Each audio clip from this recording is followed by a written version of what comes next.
कर चले। ये हमारी फतह की आरज़ू, ये हमारी अम्मान की जस्तजू।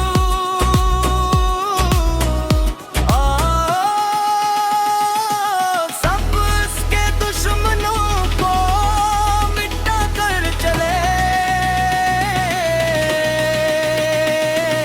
वतन के आगे अपनी पलकों को बिछा कर चले।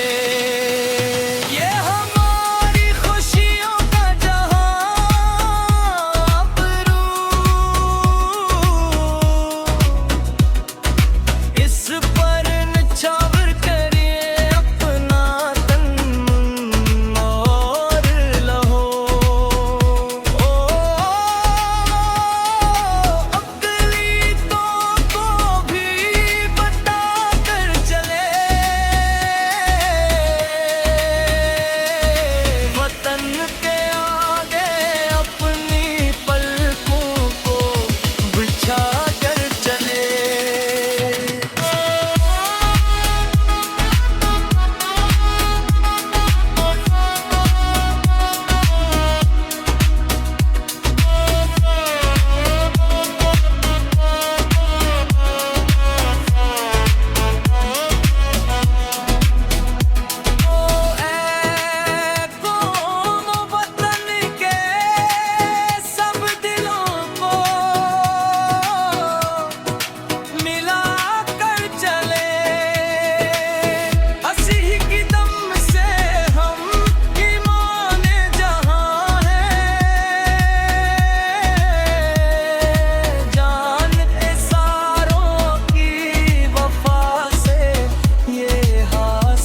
सदा